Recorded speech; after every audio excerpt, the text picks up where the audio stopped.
¿Qué tal todos? Estamos en una entrevista a una de las personas más valientes del panorama mediático, si se puede decir. Yo prefiero decir periodístico actual, lejos de la cobardía que durante los dos o tres últimos meses hemos visto en la mayoría de los medios de comunicación. Él es Luis del Pino, director del programa de tertulia política Sin Complejos en Es Radio, que la mayoría de las personas que nos están viendo, o que todas las personas que nos están viendo, pueden escuchar y escuchan los sábados y los domingos. Además del autor del blog, prolífico autor del blog de Libertad Digital, Los Enigmas del 11M, y uno de los periodistas, además, que con más honestidad y más valentía han estudiado las circunstancias que han rodeado ese atentado, el mayoritario, el de más víctimas hasta ahora, con 193 muertos y 2.000 heridos. ¿Cómo estás, Luis?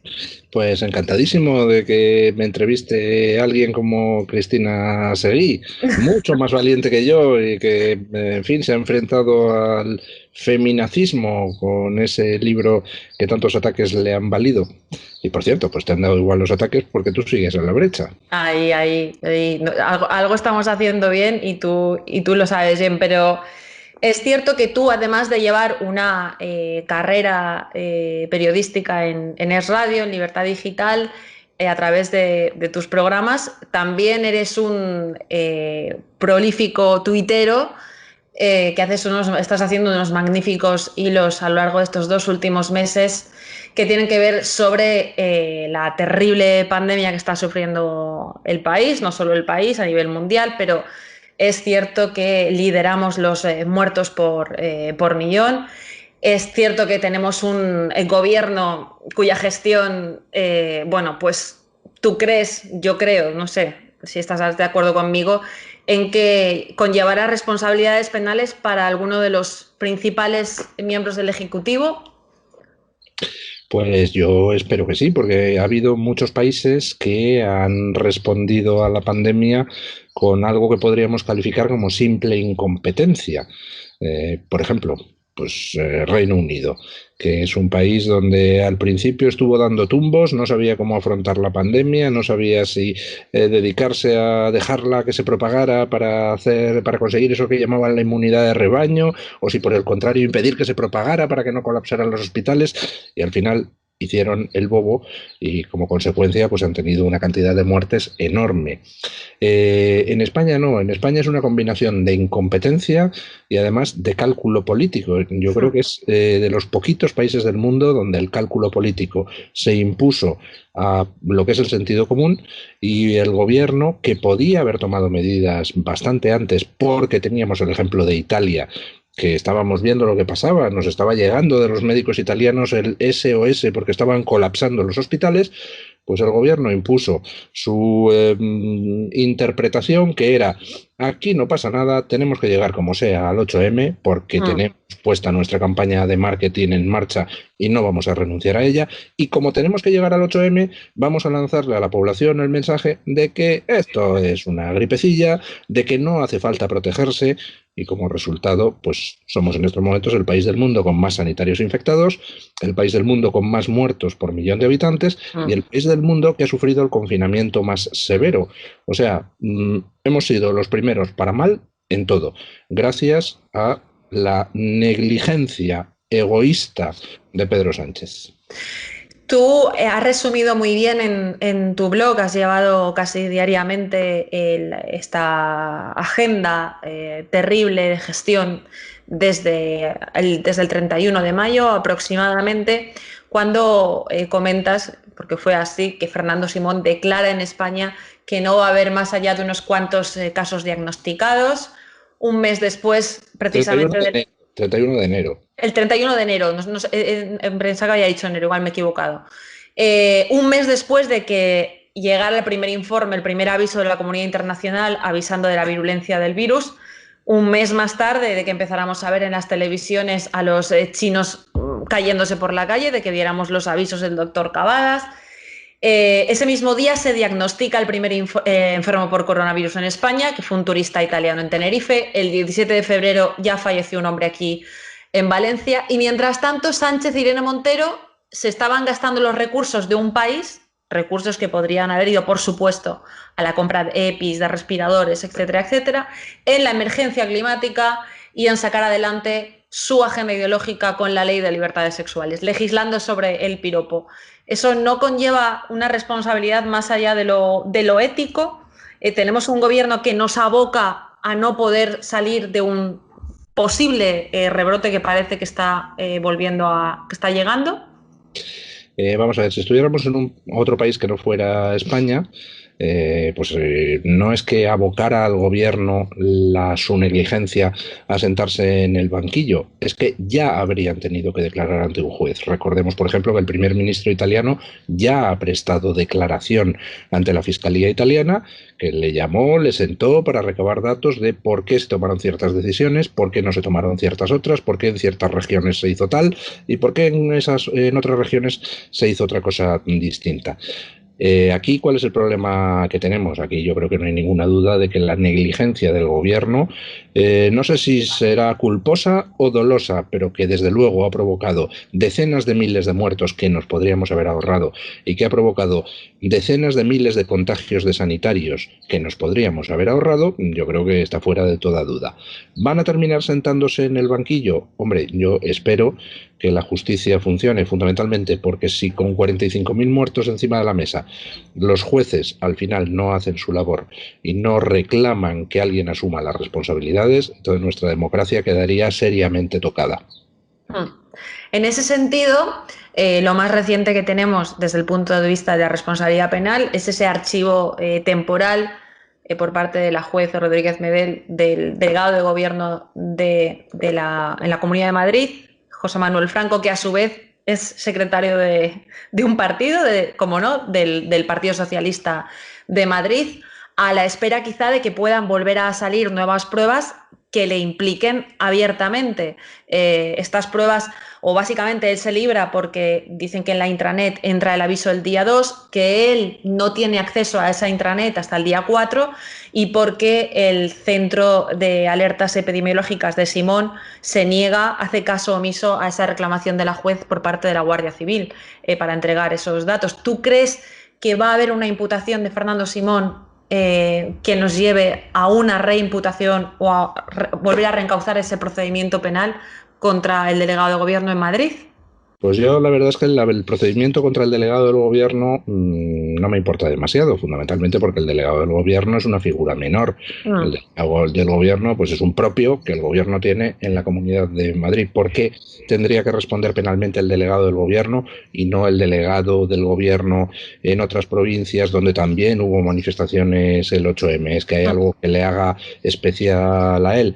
Yo creo que las responsabilidades deben dirigirse más hacia la cabeza, es decir, aquí quien tiene que dar cuentas, espero que sentado delante de un tribunal, es un señor que se llama Pedro Sánchez, que tenía la máxima responsabilidad, es un señor que se llama Pablo Iglesias, que asumió de forma delegada parte de la responsabilidad y en especial la responsabilidad sobre el tema de las residencias a partir del 19 de marzo.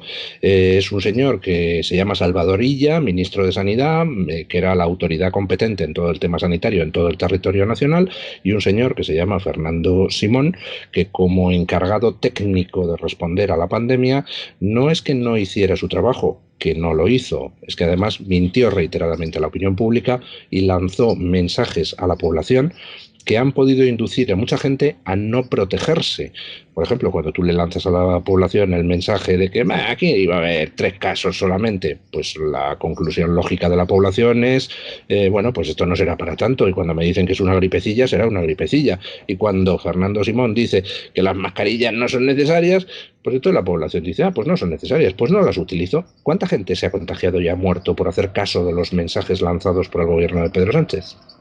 Sí, porque hablando de las mascarillas, después Fernando Simón salió diciendo que sí que eran necesarias, pero que no habían bastantes y por lo tanto dio aquel mensaje, lo cual es absolutamente terrible. Eso, entre otras muchas cosas. Yo estoy de acuerdo contigo, el delegado de gobierno es una pieza menor, pero es relevante cómo en la última pillada a este señor, en una conferencia por Zoom a 30 alcaldes, comenta abiertamente cómo la muerte de 20.000 ancianos en residencias es una ventana de oportunidad para una moción de censura a la presidenta de la Comunidad de Madrid, que ha sido modélica en su gestión con respecto a otros presidentes de comunidades autónomas, que ha levantado aquellos mortuorios, desgraciadamente, en los que veíamos todos los días entrar a 800 muertos incluso al día, que ha montado aquel hospital que fue alabado también por la comunidad internacional.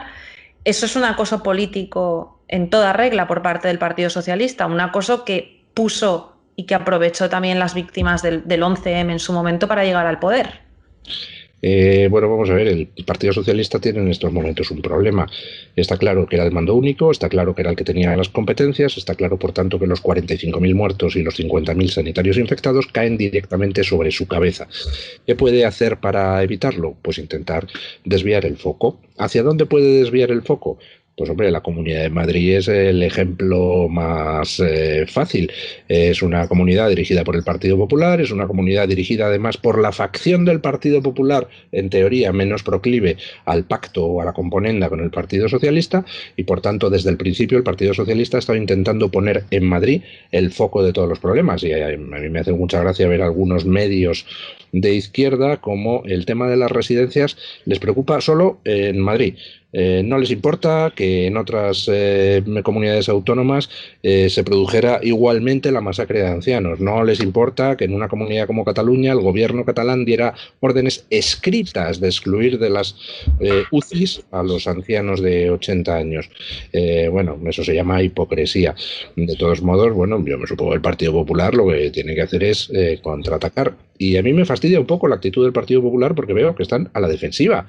Dices, pero por el amor de Dios, ¿por qué no denuncia usted quién era el mando único? ¿Por qué no denuncia usted quién era el que tenía la responsabilidad sobre las residencias, que se llama Pablo Iglesias? Es decir, ¿por qué permite usted que le ataquen y se pone a defenderse en lugar de atacar a quien tiene una responsabilidad gravísima sobre la catástrofe sanitaria y económica en que hemos entrado?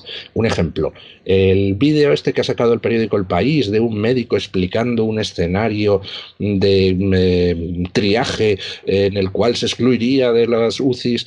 Oiga, ese vídeo fue grabado el 18 de marzo, es decir, estando vigente el estado de alarma. Es decir, ese médico que habla ahí está, según el decreto del estado de alarma, a las órdenes directas del ministro de Sanidad, Salvador Illa. Bueno, pues saca El País ese vídeo y en lugar de decir el Partido Popular, oiga, este vídeo es del 18 de marzo. Salvador Illa, explícanos qué pasa en ese vídeo. Y se pone, en lugar de hacer eso, se pone a dar explicaciones Isabel Díaz Ayuso y dice, pero bueno, nos hemos vuelto locos.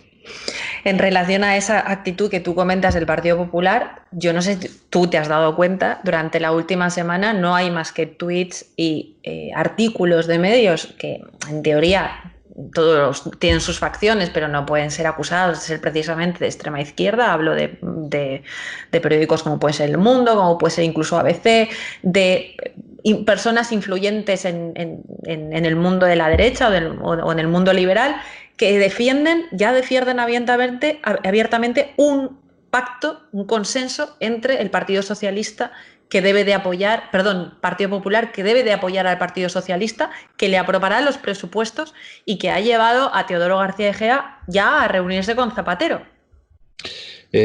Bueno, si cometen ese error, lo que sucederá es que el Partido Popular se abrazará al Partido Socialista y los dos caerán juntos. Yo que ellos no cometería ese error. Vamos a ver, estamos en una situación efectivamente dramática, este país necesita que haya consensos, pero ese consenso, si de verdad tiene que ser un consenso de emergencia, tiene que ser un consenso amplio. Es decir, si a mí alguien me dice, ¿por qué no hacemos un gobierno de concentración donde estén los 5 partidos nacionales? No excluyo a ninguno. Es decir, Podemos, PSOE, Ciudadanos, PP y Vox. Bueno, pues entonces estamos ante un gobierno de emergencia y me parecería bien. Ahora, lo de presionar al Partido Popular para que al final, de nuevo, le salve la cara al Partido Socialista, pues lo siento, pero va a tener un futuro enormemente trágico, por una sencilla razón. Porque alguien puede esperar que los mismos inútiles, negligentes, egoístas que nos han llevado a la catástrofe sanitaria van a saber gestionar la catástrofe económica que se nos viene encima, que es terrible. Pues no, no van a saber gestionarlo y ya lo estamos viendo. Es un caos lo de los ERTES, es un caos lo del ingreso mínimo vital, es un caos todo lo que se refiere a el futuro cada vez más negro de muchas empresas, de muchos autónomos que ven como el gobierno no ha sido capaz de instrumentar ningún mecanismo de los que en otros países se están usando para intentar evitar lo principal, que es que no cierren los negocios. No se trata de dar una paga a la gente que no tiene trabajo, se trata de intentar evitar que pierdan el trabajo. Bueno, pues no, tampoco se ha hecho eso. Entonces, si el Partido Popular va a abrazarse a ese Partido Socialista dirigido por Pedro Sánchez, que no va a saber gestionar tampoco la crisis económica, pues lo que pasa es que al final terminará pagando el Partido Popular, sin merecerlo, todas las culpas junto con el Partido Socialista. Y es que además vemos que tenemos un gobierno que esencialmente debería de ser tutelado de entrada, ya no por el Partido Popular, sino por Europa. Tenemos de responsable de Hacienda a la señora Montero, la responsable de la ruina de la Hacienda andaluza. Tenemos a Irene Montero gastándose 500.000 euros en asesores al año, 120.000 en cambiar las letras de los lemas de la Consejería de Igualdad. Yo, francamente, creo que llegar a un acuerdo con cualquiera de estos es una absoluta barbaridad y, sobre todo, como tú bien comentas, en el escenario económico más letal de los que hemos conocido hasta ahora, ¿no? Sí, dime, Luis. No, te iba a decir que lo estás expresando perfectamente, es que no es cuestión de ideología, es decir, se podría perfectamente pensar en un gobierno de concentración que estuviera dirigido por el Partido Socialista, pero hombre, dentro del Partido Socialista hay otra gente con una cierta entidad. Es que miramos este gobierno y dices, ¿me podría alguien señalar algún componente del gobierno que no sea un inútil completo? Y hay que hacer verdaderos esfuerzos para pensar en tres. Oiga, con ese gobierno no es porque sea socialista, que a lo mejor también, es porque está compuesto por perfectos indocumentados, empezando por el presidente de gobierno y terminando con la señora Montero y pasando por el señor Pablo Iglesias, que sabe mucho de agitación de barra de facultad, pero de gestionar un país tampoco sabe nada.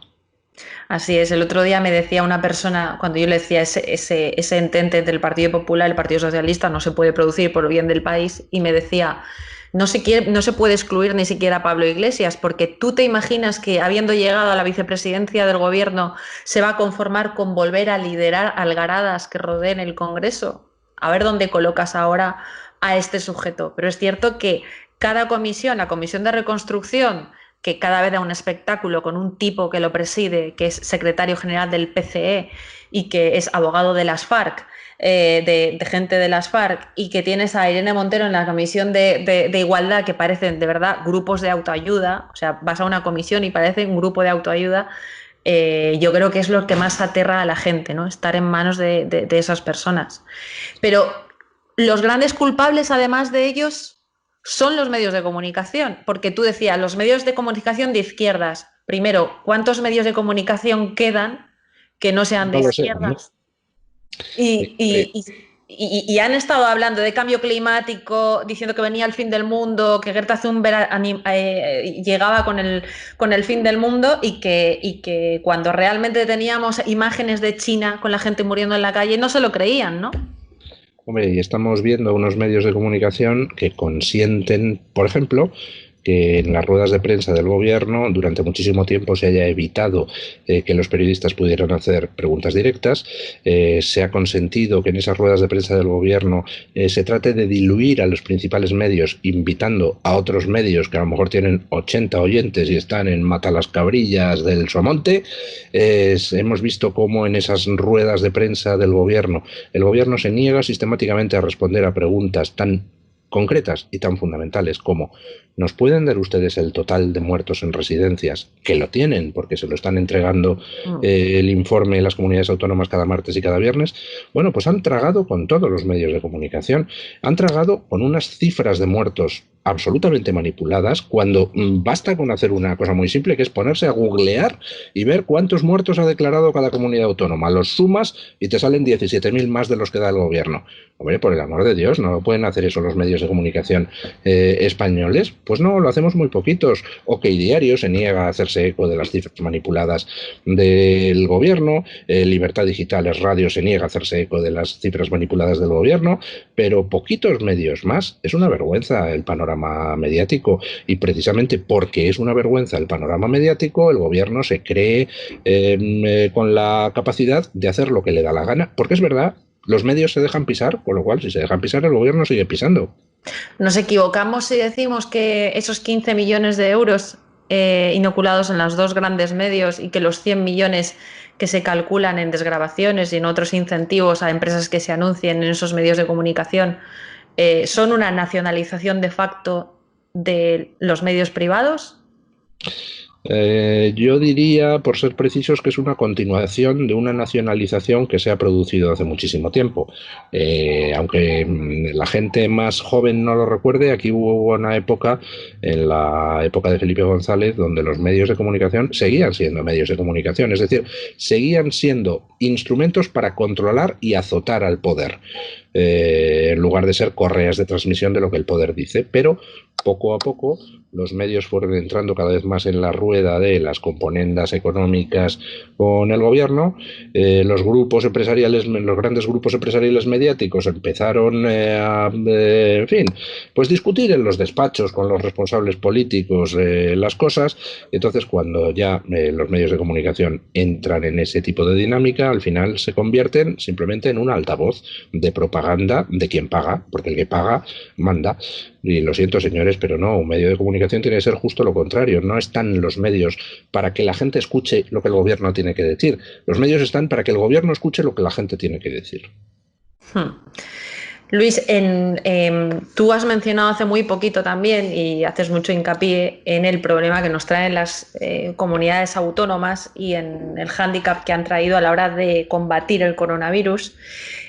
Has hablado de Francia, donde se han trasladado cientos de pacientes de coronavirus de unas regiones con UCIs más colapsadas a otras, cosa que no se ha hecho aquí, con UCIs libres, con médicos que no estaban a lo mejor tan agobiados, que tenían más EPIs. Esto sí se ha hecho en otros países, por ejemplo, como Francia. Sin embargo, aquí hemos visto a comunidades autónomas que no han autorizado el envío de ayuda a otras, un gobierno central que llegó a confiscar material a las comunidades autónomas en aduanas, por ejemplo, yo recuerdo la de Zaragoza. La presidenta de la Asociación de Residencias diciendo que se les había confiscado ese material y que no había llegado. ¿En qué medida, en efecto, ha perjudicado el sistema autonómico en todo esto? Pues el sistema autonómico ha demostrado ser catastrófico y además por muchas cuestiones. Antes hemos hablado de la Comunidad de Madrid. Yo no salvo a la Comunidad de Madrid al 100% en la gestión de esta pandemia por una razón. Aquí había un mando único que era el responsable último de las cosas, pero por debajo las comunidades autónomas tenían una responsabilidad que era básicamente decir: señor del mando único, necesito esto y necesito esto. Y si no te lo dan, las comunidades autónomas tenían la obligación de haber salido a la palestra de la opinión pública a denunciarlo. Están muriendo a miles los ancianos, el gobierno no nos ayuda, vamos a presionar al gobierno. Es decir, tenían que haber dado la voz de alarma. Bueno, pues aquí hemos llegado al esperpento de que en una rueda de prensa el ministro Illa le preguntaron: oiga, ¿no se pueden trasladar enfermos de unas comunidades más agobiadas a otras? Y la respuesta del ministro Illa, por increíble que parezca, en esa rueda de prensa fue: a mí nadie me lo ha solicitado.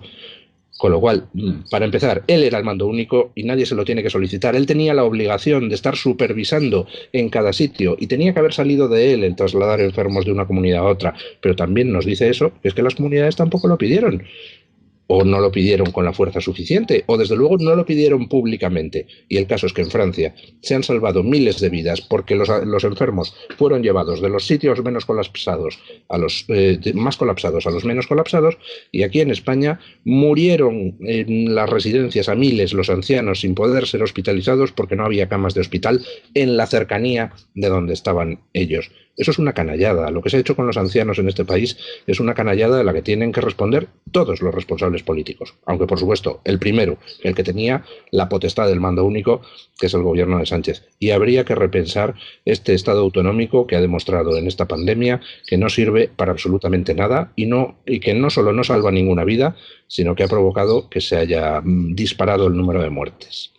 Abundando en ese tema, sorprende que un partido que ha basado gran parte de su discurso político en la ayuda a los más débiles, a los más desfavorecidos, a las pensiones, al Pacto de Toledo, etcétera, etcétera, de repente envíe órdenes directas a las residencias a través de los hospitales de referencia de esas residencias para aplicar morfina, y esto sí que nos lo han dicho directamente, me lo han dicho a mí directores de esas residencias, con lo cual lo digo, si me quiere demandar a alguien que me demande, órdenes de aplicar la escala Bartel que se aplicaba a los enfermos con dependencia o para decidir hasta qué punto una persona podía entrar en la ley de dependencia, para aplicarles morfina y dejarles morir por sus problemas cognitivos de movilidad. Personas que podían tener la cabeza perfectamente, pero que a partir de cierta edad y por esos problemas de movilidad se les aplicaba morfina y se acabó. Efectivamente, la gente, los ancianos han muerto solos en sus habitaciones, en muchos casos ahogándose porque no tenían ni siquiera oxigenoterapia, y no solo en las residencias, es que todavía hoy siguen encontrándose cadáveres de gente que ha muerto sola en sus domicilios, en muchísimos casos ancianos. Este gobierno dio orden emitió una recomendación, porque todavía no era mando único, el 5 de marzo, diciendo que si a un anciano en una residencia se le detectaban síntomas, lo que había que hacer era no llevarle al hospital, sino aislarle en su habitación. Y el 19 de marzo, esa recomendación se transformó en orden, con una orden ministerial donde se especificaba lo mismo. No que se les llevara al hospital, sino que se les aislara en su habitación. Y efectivamente, así han muerto muchos miles de ancianos, aislados, completamente solos en su habitación. Los que han tenido más suerte, pues a alguno le dieron sedantes, pero ni se mandaron antivirales a las residencias, ni se mandaron equipos de oxigenoterapia, ni se hospitalizó a los ancianos, porque los hospitales estaban colapsados, mientras en la comunidad de al lado había camas libres. Es una canallada. Y alguien tiene que sentarse en el banquillo. Otra de las cosas de las que se ha hablado poco es de la cantidad de hospitales militares que hay cerrados en España. Hospitales cerrados perfectamente, que podían haber sido perfectamente rehabilitados en nada. Solamente tenemos el Gómez Ulla, que ha hecho una fantástica labor, pero que efectivamente, por algún tipo de complejo que quizá haya en este país, pues no se han puesto en marcha, ¿no? Y se podían haber puesto en marcha. Yo como reflexión, vamos, a lo que acabas de decir de las camas. Y no solo hospitales militares, había otros hospitales terminados de construir, hospitales del Estado, que tampoco se abrieron. Había también plazas en la sanidad privada, que estaba también a las órdenes de Salvador Illa, que no se han utilizado. Había trenes medicalizados de Renfe para trasladar enfermos que no se emplearon.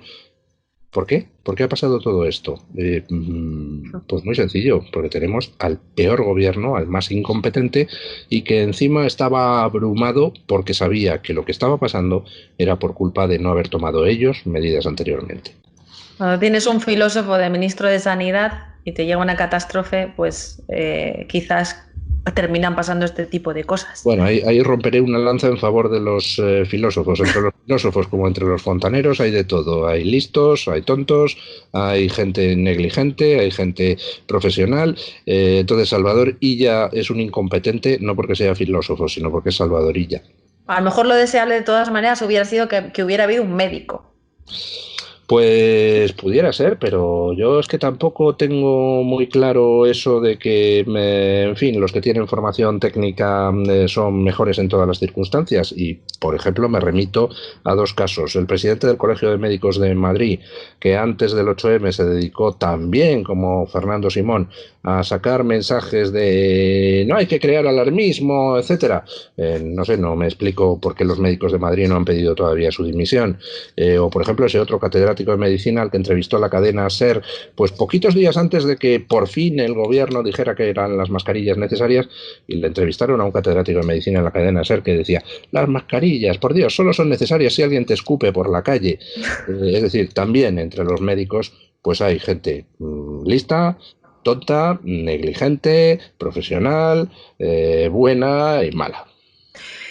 Luis, el escenario penal del vicepresidente del gobierno en el asunto tanto de las residencias como en el asunto de Dina Busselham Y esa ventana de oportunidad que ha sido todo esto para Ábalos, terminará Ábalos imputado por escoltar maletas de genocidas en las aduanas, en Barajas. Pues vamos a verlo. A mí, si me da usted, doña Cristina, a elegir, ¿por qué prefieres que les imputen a todos ellos? ¿A Pablo Iglesias por lo de Dina Busalham y a Ábalos por lo del Seagate? ¿O a todos ellos por el tema de la gestión de la pandemia? Prefiero que les imputen por la gestión de la pandemia porque es infinitamente más grave que todo lo demás, dada la cifra extraordinaria de muertos, dada la ruina que han traído a nuestro país y dado también la forma cruel en que han muerto muchos de esos fallecidos. Entonces, bueno, yo espero que respondan por su nefasta gestión de la pandemia. Si además responden por otras cosas, por ejemplo, si además logramos que Ábalos nos explique qué traían las 40 maletas de Delci, oiga, miel sobre hojuelas. Y si además logramos que por fin Pablo Iglesias nos explique qué hizo con el teléfono de su asistente y la información comprometida que tenía, pues maravilloso. Pero bueno, prefiero que les procesen por lo otro. Vale, Luis, a ver, esta valoración que has hecho sobre la decisión de Vox de no acudir a los homenajes de los muertos por el COVID, esos homenajes que prohibió Sánchez en su momento, recordémoslo, a sus alcaldes, a sus delegados de gobierno y a los miembros de las diputaciones, etcétera, etcétera, de no en ningún caso de no poner la bandera en media asta. Ahora dice que las víctimas son 27.137 y se acabó, dejándose ahí a más de la mitad. Vox ha dicho que no acudirá a esa ceremonia, llamándola ceremonia exculpatoria de un gobierno criminal. ¿Estás de acuerdo? No puedo estar más de acuerdo, vamos, me parece una farsa y un insulto que Pedro Sánchez, que se niega ni siquiera a recontar los muertos, pretenda, no sé si presidir o copresidir un acto supuestamente de homenaje a las víctimas. ¿A cuáles víctimas vamos a homenajear? ¿A las que cuentas o a las que has dejado fuera de tu recuento, Pedro Sánchez? Pero es que además hay otro aspecto, en fin, un tanto feo, y es que en estos momentos ese señor, Pedro Sánchez, ha sido objeto de querellas y denuncias a decenas que están esperando a que el Tribunal Supremo en algún momento se decida por fin a tramitarlas, a ver si algún juez saca el boli del bolsillo y se pone a trabajar en esas denuncias. Entonces, ¿cómo va a ser el homenaje? ¿Va a estar presidido o copresidido por un señor sobre el que pesan fundadas sospechas de negligencia criminal? Es decir, el mismo que puede ser responsable finalmente en los tribunales de la muerte de esas personas, va a estar ahí presidiendo el homenaje a esas personas muertas. Oiga, eso, pues ¿qué quiere que le diga? Eso es como cuando, pues no sé, el yerno asesina a la suegra y luego preside el funeral de la señora. Mientras todavía están las sospechas en el aire, no queda muy bien. Yo creo que Pedro Sánchez debería abstenerse de hacer eso. Si no lo hace, que no lo va a hacer, porque no tiene límites en su manipulación, pues creo que todos los partidos deberían dejarle solo en esa farsa. Me parece muy bien lo que ha hecho Vox y yo animaría al Partido Popular y a Ciudadanos a que hicieran lo mismo. Eso no es un homenaje a las víctimas, eso es una ceremonia, como ha dicho Vox, de exculpación de este gobierno que pretende blanquear su negligencia con una ceremonia que ni siente ni le importa un pepino. Pues no puedo estar más de acuerdo contigo en todo lo que has dicho. Suscribo cada palabra de las que has pronunciado. Otra cosa más, la última o las dos últimas preguntas. Tú sabes que hay mucha gente que sigue a Vox y que te sigue a ti y que fantasea con la idea de verte como político, dando el salto a la política. ¿Eso es posible? Yo creo que es muy difícil. Y es muy difícil porque yo soy muy complicado. Yo digo lo que me da la gana en cada momento. Pues por ejemplo, le dije en su día a Vox que tenía que cancelar el acto de Vista Alegre. ¿Yo dentro de un partido político tendría la misma libertad para decir lo que me diera la gana? Pues posiblemente no, posiblemente me sentiría más coartado. Entonces, a esa gente que fantasea con eso, pues yo le haría una pregunta. ¿Usted qué prefiere? ¿Que Luis del Pino siga diciendo lo que le sale de las narices o que se restrinja a sí mismo lo que puede decir o no. Yo creo que estoy bien donde estoy, que es como comentarista tocapelotas de la actualidad. Un poco el mismo papel que usted desempeña desde otro punto de vista. Yo creo que a esas preguntas te prefieren en los dos lados, pero entiendo perfectamente tu postura porque es cierto que lo de la libertad es algo muy complicado de concitar cuando uno está dentro de una formación política, aunque tenga la mejor de las intenciones y el mejor de los programas. Además, para dedicarse a la política, pues, hombre, hay que tener, pues, no sé, un cierto atractivo visual. Usted podría dedicarse a la política, yo no, soy demasiado feo. Bueno, mira Pablo Iglesias, mira José Manuel Franco, no son precisamente unos Adonis, y ya te digo yo que tú les das varias vueltas, ¿eh?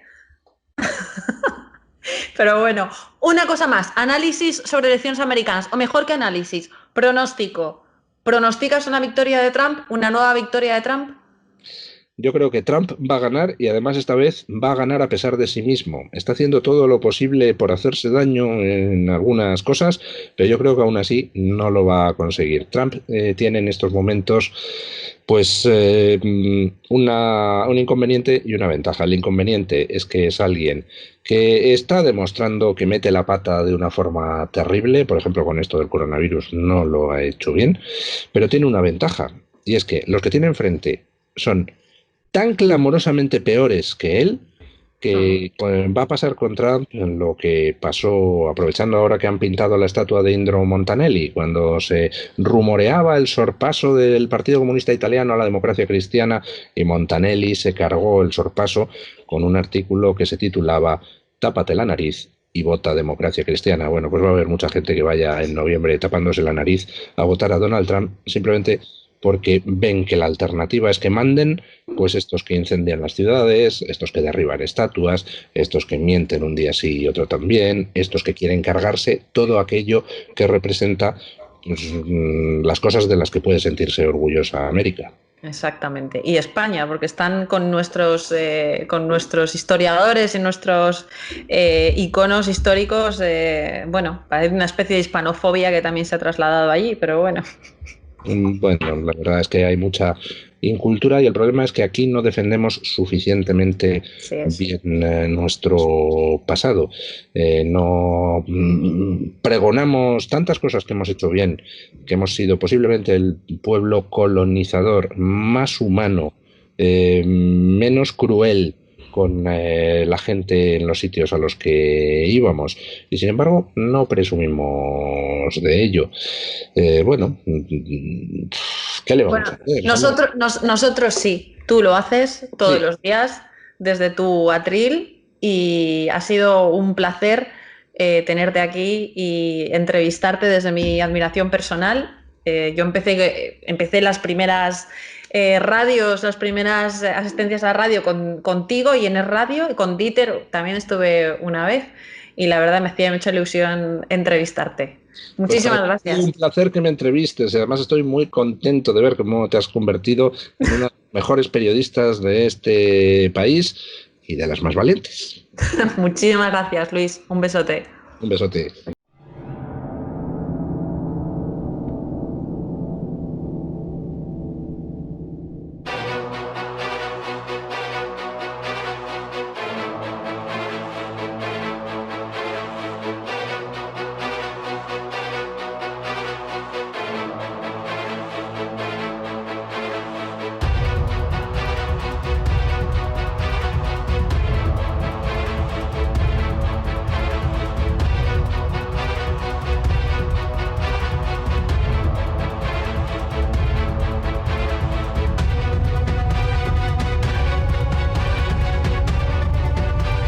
Negre denuncia que usted, como director general, es quien veta periodistas andaluces que son referentes del constitucionalismo. En breve informaremos de cómo se dan los contratos ahí. Curioso que eximen de toda responsabilidad a Sancajo y Mariló Montero.